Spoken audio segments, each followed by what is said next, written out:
Exam में पास हो सकती है बशर्ते वो मेहनत करे। Okay, so she can pass the exam providing that she works hard. She can pass the exam provided that she works hard. Well done, well done, well done. मैं तुम्हें पढ़ाऊंगा बशर्ते तुम मेरे पास आओ। I will teach you provided that you come to me. I will teach you providing that you come to me. Oh, well done.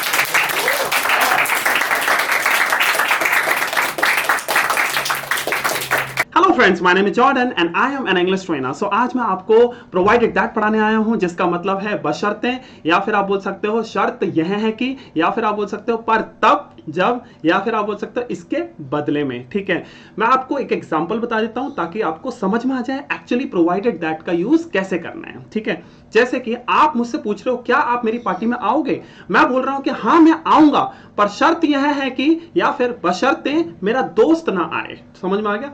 पर शर्त यह है कि मेरा दोस्त ना आए, अगर वो आएगा तो मैं नहीं आऊंगा। शर्त यह है कि अगर वो ना आए तो मैं आऊंगा। समझ में आ गया? यानी कि आप बोल सकते हो पर तब जब मेरा दोस्त ना आए। यहां पर हम प्रोवाइडेड दैट का यूज करेंगे। या फिर एक और एग्जांपल ले सकते हो, जैसे कि आप मुझसे पूछ रहे हो क्या आप मुझे पढ़ाओगे, मैंने बोला कि हाँ मैं पढ़ाऊंगा, पर तब जब तुम मेरे घर पर आओ। मैंने शर्त क्या रख दी, जब तुम मेरे घर पर आओगे तभी मैं पढ़ाऊंगा। क्लियर हो गया? तो यहां पर हम प्रोवाइडेड दैट का यूज करेंगे। क्लियर हो गया? चलिए अब हम कुछ सेंटेंसेस की प्रैक्टिस कर लेते हैं ताकि आपको समझ में आ जाए कि किस तरीके से प्रोवाइडेड दैट का यूज कॉन्वर्सेशन में करना है और किस तरीके से रिटन में करना है। ये देखिए, ये देखो लिखा भी हुआ है प्रोवाइडेड दैट। सो देखो मीनिंग भी लिखा हुआ है बशर्ते, पर तब जब, या फिर आप बोल सकते हो शर्त यह है कि, या फिर आप बोल सकते हो इसके बदले में। देखो समझ में आ चुका है। चलिए पहला सेंटेंस पढ़ते हैं। वह आपको पैसे देगी बशर्ते कि आप उसका काम कर दो। वह आपको पैसे देगी बशर्ते कि आप उसका काम कर दो। ठीक है, चलिए इसका ट्रांसलेशन कर लेते हैं। वह आपको पैसे देगी, ये सेंटेंस कौन सा टेंस में? फ्यूचर इंडेफिनिट में। चलिए इसका ट्रांसलेशन कर लेते हैं। She will give you money. ठीक है, बशर्ते की वजह से क्या आ जाएगा? Provided that. प्रोवाइडेड दैट की जगह पर आप प्रोवाइडिंग दैट भी यूज कर सकते हो। Providing that. ठीक है, तो प्रोवाइडिंग दैट भी यूज कर सकते हो। क्लियर हो गया? तो यहां पर बोला गया है प्रोवाइडेड दैट भी यूज कर सकते हो और प्रोवाइडिंग दैट भी यूज कर सकते हो। अब देखो बशर्ते के बाद जो सेंटेंस आ रहा है वो देखो क्या लिखा हुआ है कि आप उसका काम कर दो। बशर्ते के बाद जो भी सेंटेंस आएगा उसको आपको प्रेजेंट इंडेफिनिट में ही बनाना पड़ेगा। तो प्रेजेंट इंडेफिनिट में वर्ब के फर्स्ट फॉर्म का यूज होता है। मैं आपको कुछ रूल बता देता हूं प्रेजेंट इंडेफिनिट का। जैसे कि जब भी आप सेंटेंस सिंगुलर सब्जेक्ट को यूज करके बनाओगे तो मेन वर्ब में एस और ईएस ऐड हो जाता है, या फिर आप और अगर आप सेंटेंस प्लूरल सब्जेक्ट को यूज करके बनाते हो तो मेन वर्ब में एस और ईएस ऐड नहीं होता है। ठीक है, चलिए इसका ट्रांसलेशन कर लेते हैं। You do her work. ठीक है, तो she will give you money provided that you do her work. Clear है? चलिए नेक्स्ट सेंटेंस पढ़ते हैं। ये देखो, आपको सफलता तभी मिलेगी जब आप कड़ी मेहनत करेंगे। आपको सफलता तभी मिलेगी जब आप कड़ी मेहनत करेंगे। ठीक है, तो आज इसका ट्रांसलेशन कर लेते हैं। आपको सफलता तभी मिलेगी, ये सेंटेंस फ्यूचर इंडेफिनिट में है। आज इसका ट्रांसलेशन कर लेते हैं। You will get the success. अब बशर्ते की वजह से क्या आ जाएगा? प्रोवाइडेड दैट या फिर प्रोवाइडिंग दैट, दोनों लिख सकते हो। और मैंने बताया था प्रोवाइडेड दैट के बाद जो भी सेंटेंस आएगा वो प्रेजेंट इंडेफिनिट में बनेगा। ठीक है, तो ये देखो यू वर्क हार्ड, हिंदी क्या है? आप कड़ी मेहनत करेंगे। ठीक है, so you will get the success provided that you work hard. I guess आपको समझ में आ चुका होगा। आ जाइए नेक्स्ट सेंटेंस बनाते हैं। ये देखो, आप अपने मित्र से मिलने के लिए बाहर जा सकते हो बशर्ते कि आप पहले अपना गृह कार्य पूरा कर लें।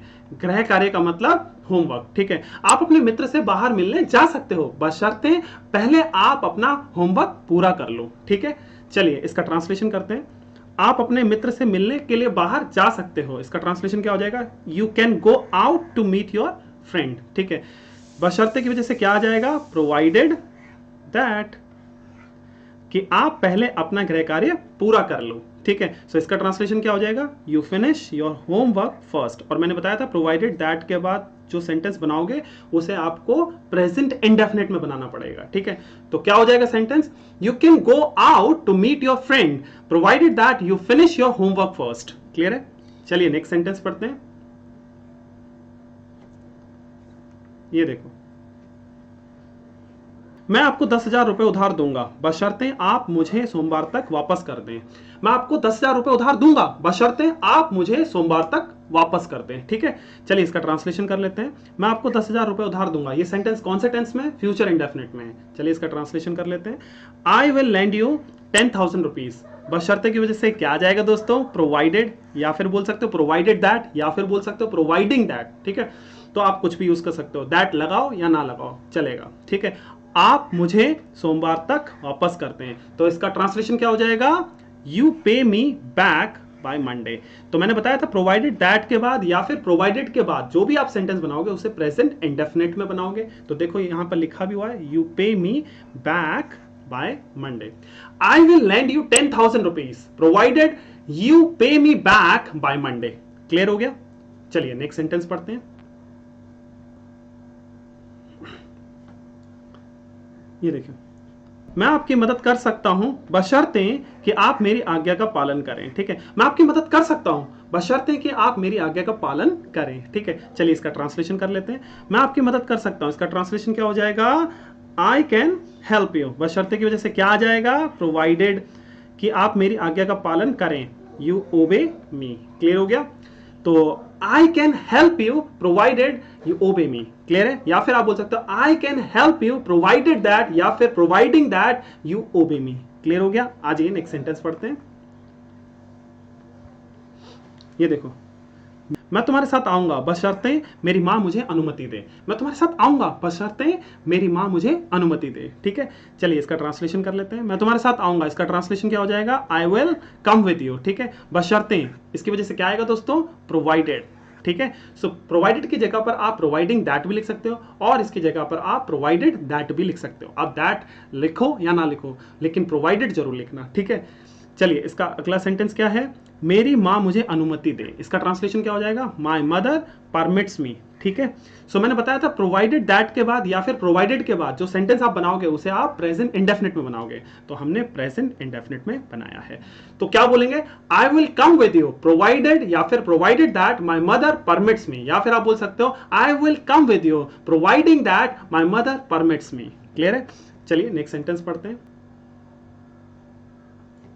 ये देखो, मैं एक लैपटॉप दूंगा बशर्ते आप अच्छे अंक प्राप्त करें। ठीक है, मैं एक लैपटॉप दूंगा बशर्ते आप अच्छे अंक प्राप्त करें। चलिए इसका ट्रांसलेशन कर लेते हैं। मैं एक लैपटॉप दूंगा, इसका ट्रांसलेशन क्या हो जाएगा? आई will give you a laptop बशर्ते की वजह से क्या आएगा दोस्तों? प्रोवाइडेड। आप यहां पर प्रोवाइडिंग दैट भी लिख सकते हो और आप प्रोवाइडेड दैट भी लिख सकते हो। चलिए इसका अगला सेंटेंस क्या है? आप अच्छे अंक प्राप्त करें। इसका ट्रांसलेशन क्या हो जाएगा? You score good marks. तो आप क्या बोलोगे? I will give you a laptop provided you score good marks, या फिर आप बोल सकते हो I will give you a laptop provided that you score good marks, या फिर आप बोल सकते हो I will give you a laptop providing that you score good marks. I guess आपको समझ में आ चुका होगा कि किस तरीके से प्रोवाइडेड दैट को कॉन्वर्सेशन में यूज किया जाता है और किस तरीके से रिटर्न में यूज किया जाता है। Next time again I will come with different video with different concept. Thank you so much.